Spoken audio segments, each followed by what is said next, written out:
Friends, आज अपन समझेंगे कि जो आपका मेंटेनेंस चार्ज होता है कॉमर्शियल कोऑपरेटिव सोसाइटी के ऊपर, तो उस पर जीएसटी चार्ज होगा कि नहीं। तो इसमें दो फ़र्क है, कॉमर्शियल कोऑपरेटिव सोसाइटी और हाउसिंग सोसाइटी। हाउसिंग सोसाइटी जो होती है वो रेसिडेंशियल वाली होती है, कॉमर्शियल जो भी होती है उसमें ऑफिसेज होती है।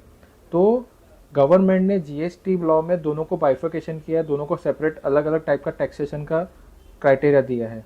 अगर आपका बहुत सारे सोसाइटीज़ मैंने देखे हैं कि वो कॉमर्शियल रहते हैं, लेकिन उनको लगता है कि हमको भी 7,500 का लिमिट है, हमको भी जीएसटी नहीं भरना है। अगर हम लोग पर यूनिट के पास से 7,500 के नीचे पर मंथ कलेक्ट करते हैं तो जीएसटी नहीं चार्ज करना है।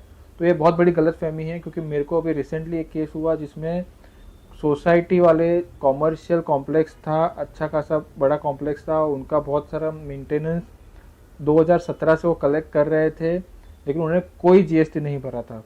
तो इसमें आज क्लैरिटी अपन वो करके कि एक इस पे जीएसटी लगता है कि नहीं। गवर्नमेंट ने जो लिमिट दिया 7,500 का, वो रेसिडेंशियल के लिए दिया है, कॉमर्शियल कोऑपरेटिव हाउसिंग सोसाइटी के लिए नहीं दिया है। तो कॉमर्शियल कॉम्प्लेक्सेस, इंडस्ट्रियल यूनिट्स अगर आपके हैं और आपका साल का अगर बेसिक एग्जम्पशन लिमिट जो जीएसटी का है 20 लाख से अगर ऊपर जाता है, तो आपको जीएसटी भरना ज़रूरी है। आपको उसमें नहीं देखना है कि आप पर मेंबर से 7,500 कलेक्ट कर रहे हैं या कम कर रहे हैं या ज़्यादा कर रहे हैं।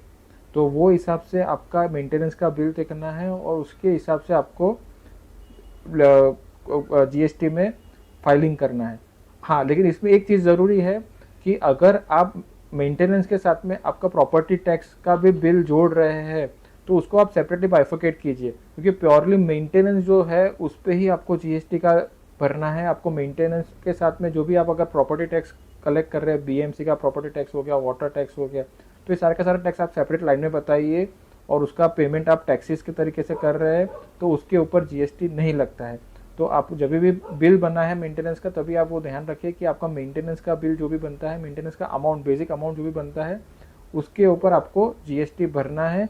अगर आपका साल का पूरा टोटल मेंटेनेंस रिसिप्ट 20 लाख से ऊपर है, तो ये आप ध्यान रखिए और इस हिसाब से आप जीएसटी का कंप्लायंस करिए। ये बहुत इंपॉर्टेंट है सारी के सारी कॉमर्शियल और इंडस्ट्रियल कोऑपरेटिव सोसाइटीज़ के लिए।